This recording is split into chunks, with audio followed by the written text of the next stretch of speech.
अस्सलाम वालेकुम स्टूडेंट्स। आज हमारा कास्ट अकाउंटिंग मटेरियल कंट्रोल के चैप्टर में लेक्चर नंबर 16 है। Material control determining and minimizing cost. आज हम उसका लास्ट लेक्चर जो है वो यहाँ पे समझने के लिए जा रहे हैं। तो इससे पहले जितने क्वेश्चन थे वो हमने डिटेल से यहाँ पे किए हैं। तो आज वैसे तो ये जो इससे पहले हम पढ़ चुके हैं मटेरियल कंट्रोल से रिलेटेड वो फार्मूला बेस्ड क्वेश्चन हम लोग पढ़ चुके हैं, वही उसी चीज़ को रिपीट कर रहे हैं। लेकिन आज यहाँ हम ये देखेंगे कि अगर रिक्वायर्ड डाटा जो होता है इकोनॉमिक ऑर्डर क्वांटिटी या री ऑर्डर क्वांटिटी जिसको कहते हैं, या ऑर्डर क्वांटिटी भी आप जिसको कह देते हैं, अगर उसका रिक्वायर्ड डाटा अवेलेबल ना हो तो फिर किस तरीके से हम इकोनॉमिक ऑर्डर क्वांटिटी जो है वो कैलकुलेट करेंगे। तो आज स्टार्ट करते हैं लेक्चर नंबर 16। ये क्वेश्चन मैंने आपके लिए यहाँ पे चूज किया है। इसमें देखिए मैक्सिमम स्टॉक लेवल दिया हुआ है, बजटेड कंजम्पशन दी हुई है, पर मंथ मंथली बेसिस के ऊपर दी हुई है, इसको रिक्वायरमेंट भी कह सकते हैं आप, मैक्सिमम मिनिमम दोनों दी हुई है, और एस्टिमेटेड डिलीवरी पीरियड भी दिया हुआ है मैक्सिमम 4 मंथ का, ये लीड टाइम जिसको आप लोग कह देते हैं। अब हमने री ऑर्डर लेवल यानी कि ईओ री ऑर्डर लेवल कैलकुलेट करना है इसमें, और री ऑर्डर क्वांटिटी यानी कि ईओक्यू इसमें कैलकुलेट करनी है। तो ये जो हमारे पास गिवन डाटा है हम इसकी बेस पे देखें, हम ये कोशिश करते हैं ना इसमें कैरिंग कॉस्ट दी हुई है ना इसमें ऑर्डरिंग कॉस्ट दी हुई है।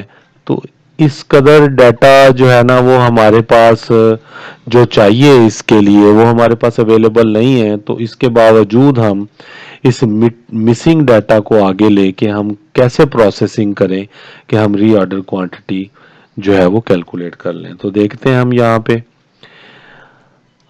आपने पहले तो जो ए रिक्वायरमेंट है वो तो बिल्कुल सिंपल है, री ऑर्डर लेवल उसका फार्मूला मैक्सिमम कंजम्पशन और मैक्सिमम लीड टाइम जो है वो होता है। तो ये तो गिवन है, 6000 यूनिट्स आपके पास आ जाते हैं री ऑर्डर लेवल का। दूसरे नंबर पे आपने ये जो मुख्तलिफ किस्म के लेवल्स के फार्मूले दिए हुए हैं जो शुरू में भी हमने इन डिटेल पढ़े थे, आपने उनमें ये देखना है कि किस लेवल के फार्मूले में किस फार्मूले में री ऑर्डर क्वांटिटी यूज होती है, यानी कि ईओक्यू जिसमें हम ऐड करते हैं। तो ये मैक्सिमम लेवल के फार्मूले में ये ऑर्डरिंग लेवल माइनस करते हैं मिनिमम रिक्वायरमेंट को मिनिमम लीड टाइम के साथ मल्टीप्लाई करके, और उसमें री ऑर्डर क्वांटिटी जो है ना वो हम ऐड करते होते हैं। तो यहां से हम इजीली जो है ना वो ईओक्यू यानी कि इकोनॉमिक ऑर्डर क्वांटिटी या री ऑर्डर क्वांटिटी कैलकुलेट कर सकते हैं इस फार्मूले की मदद से। अब मैक्सिमम लेवल ये देखें 8400 का उसने क्वेश्चन में दे रखा है, यहाँ पे देखें मैक्सिमम स्टॉक लेवल 8400 उसने दे रखा है, वो हमने उसी फार्मूले में यहाँ पे रख दिया। ऑर्डरिंग लेवल अभी हमने कैलकुलेट किया है 6000 यूनिट्स। मिनिमम रिक्वायरमेंट जो है उसको मिनिमम लीड टाइम के साथ हमने मल्टीप्लाई करना है। तो मिनिमम रिक्वायरमेंट देखें यहाँ पे 800 यूनिट दिया हुआ है, मिनिमम लीड टाइम 2 मंथ दिए हुए हैं। तो इस लिहाज से हमने फिर उसको मल्टीप्लाई किया। री ऑर्डर क्वांटिटी हम कैलकुलेट करने के लिए जा रहे हैं तो इसको हमने वैसे का वैसे ही रहने दिया। तो ये हमारे पास यहाँ पर 8400 वैसे का वैसे ही, 6000 माइनस किया उसमें से इसको जमा करके 1600 प्लस री ऑर्डर क्वांटिटी। ये सिंपल आप हाई क्लास लेवल में अलजबरा पढ़ते होते थे, उसके मुताबिक आप इस इक्वेशन को बैलेंस करें तो ये री ऑर्डर क्वांटिटी आपके पास यहाँ पे आ जाएगी, और बाकी चीजें इस तरीके से एडजस्ट होके आपके पास ईओक्यू जो है वो 4000 यूनिट्स यहाँ पे आ जाएगा। तो ये एक सिंपल सा कंसेप्ट था, लेकिन एक नई चीज है, आपको नई चीज सीखने में मिली है कि री ऑर्डर क्वांटिटी अगर क्वेश्चन में वो दे दे कैलकुलेट करने के लिए, जबकि उस री ऑर्डर क्वांटिटी या जिसको इकोनॉमिक ऑर्डर क्वांटिटी हम कहते हैं उसका फार्मूले के मुताबिक उसका डाटा भी हमारे पास अवेलेबल ना हो, तो फिर जो गिवन डाटा होता है उसमें हमने देखना है कि हमारे पास कौन कौन सी ऑप्शन अवेलेबल है।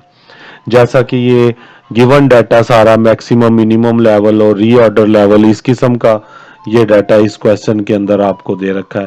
तो आपने फिर ये देखना है कि ये जो अवेलेबल डाटा है इसकी बेस पे हम कौन सी स्टेटमेंट या फार्मूला ऐसा यूज करें कि जिसमें इकोनॉमिक ऑर्डर क्वांटिटी जो है वो भी उसमें इस्तेमाल होती है। तो हमने फिर देखा कि अगर मैक्सिमम लेवल वाला फाइंड आउट करने का formula maximum level find out करने का फार्मूला अगर हम यहाँ पे लेते हैं तो इसका डाटा मैक्सिमम हमारे पास अवेलेबल है।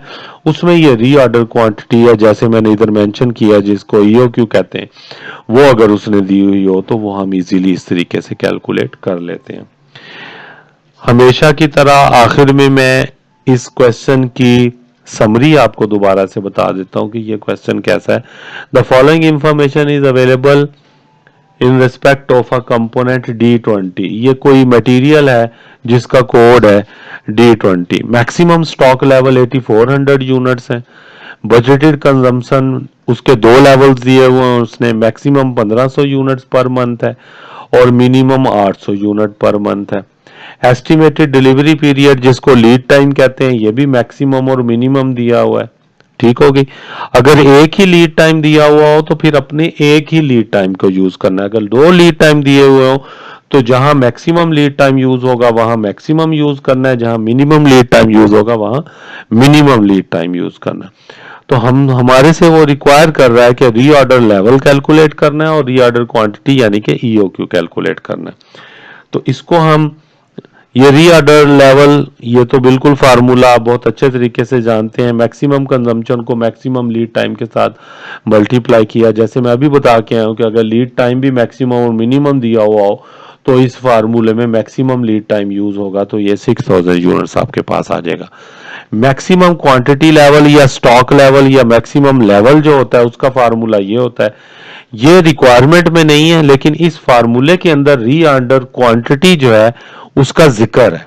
हमने असल में रीऑर्डर क्वांटिटी कैलकुलेट करनी है तो हम अलजबरा की मदद से इनके अंदर इनकी अमाउंट्स या क्वांटिटीज पुट करेंगे तो हमारे पास शफलिंग के जरिए से या अलजबरा के जो रूल्स होते हैं इक्वेशन के उसको सिंपलीफाई करके ये रीऑर्डर क्वांटिटी को हम लेफ्ट साइड पे ले आए तो बाकी इसको प्लस माइनस करके एडजस्ट करके तो रीऑर्डर क्वांटिटी ये 4000 यूनिट्स हमारे पास आ गई है।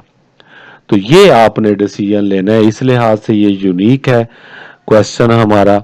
ये मटेरियल कंट्रोल के 3 चैप्टर हैं आपके यहाँ पे। हमने उसमें से ये पहला चैप्टर किया है डिटरमाइनिंग मिनिमाइजिंग कॉस्ट का। हम स्टोरिंग और इशूइंग का जो है ना मटेरियल कंट्रोल में दूसरा चैप्टर जो है ना वो स्टोरिंग और इशूइंग का इंशाल्लाह कल हम लेक्चर नंबर 17 लेंगे। यहाँ तक इस चैप्टर से रिलेटेड अगर किसी किस्म का पूरे चैप्टर में आपको कोई प्रॉब्लम हो, कहीं पे आपको कोई मसला दरपेश हो तो आप कमेंट में अपना क्वेश्चन जो है वो पूछ सकते हैं। इंशाल्लाह मैं उसको रिप्लाई करूंगा। अपना बहुत सा ख्याल रखिएगा जी। अल्लाह हाफिज।